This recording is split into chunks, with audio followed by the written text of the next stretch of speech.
Hai, Assalamualaikum semua. Okey, saya Erin, berumur 30 tahun, menetap di Pontian. Saya di bawah bimbingan Coach Azizi. So, hari ni untuk topik yang ke-20, saya sharing untuk Greens Power. So, Greens Power ni, kita sendiri pun kalau translate dalam bahasa Melayu, kuasa hijau. Okey, apa kuasa hijau dalam pemakanan kita seharian? Okey, so kuasa hijau apa? Sayur yang berwarna hijau, sawi, bayam, timun, salad, apa lagi ya?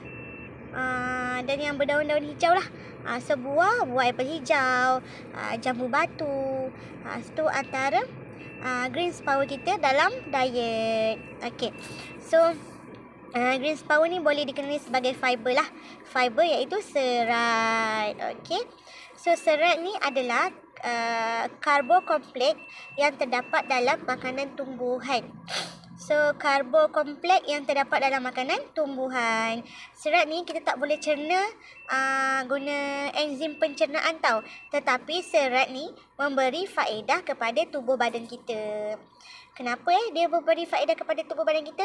Satu, dia akan jadikan perut dan usus kita jadi lebih sihat.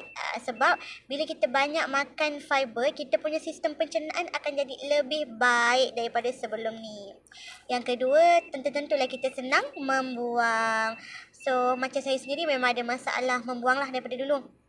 So, sebelum program, memang saya ada masalah membuang. Kadang seminggu sekali baru membuang. Kalau membuang tu confirm lah memang sakit gila, tak tahu nak cakap.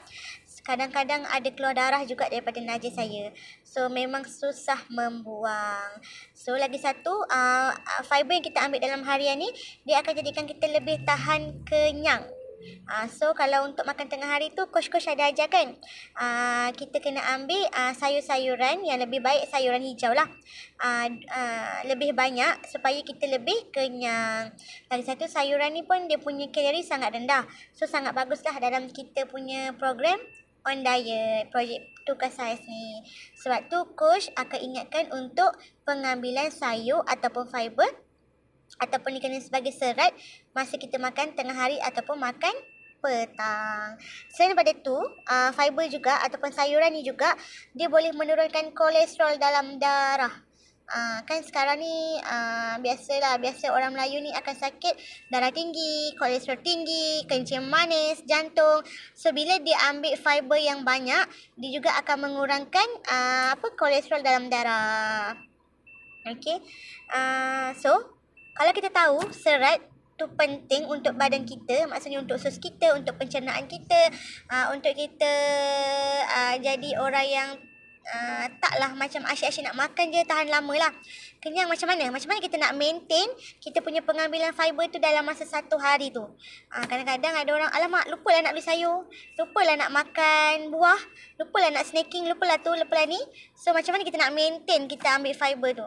So, yang pertama, kita kena atur jadual makan kita lah. Maksudnya kan kita pun meal plan kita pun coach-coach ada ajarkan untuk ambil snacking, betul? So, snacking tu kita gunakan untuk kita ambil buah-buahan. So, buah-buahan pun daripada ada fiber, ada serat.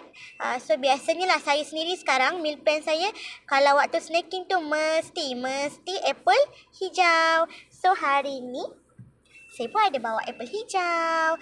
Walaupun saya kerja luar, tapi saya memang akan bawa BFF saya ni, kawan baik saya sekarang. Okay, so time snacking antara pukul 11 pagi ataupun kalau 11 pagi tu saya rasa macam kenyang lagi, saya akan ambil pada pukul 4:30 petang ke pukul 5 macam tu lah.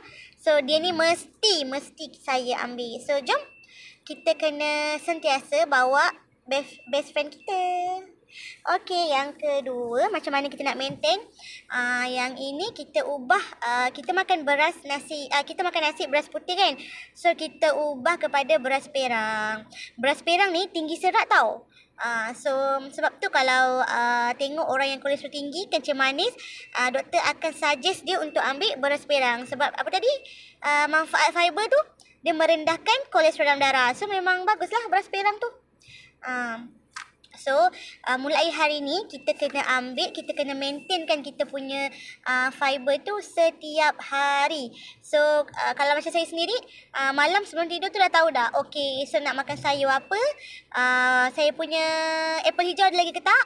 Ataupun saya punya jambu batu ada lagi ke tak? So, kita kena jadikan benda tu kita punya rutin untuk pastikan kita ambil fiber. So, sampai sini je perkongsian saya untuk hari ini. Topik 20, Greens Power. Okey, jom semua kita amalkan gaya hidup sihat. Semoga kita semua konsisten, istiqomah dalam pengambilan fiber ataupun serat dalam badan kita. Okey, bye.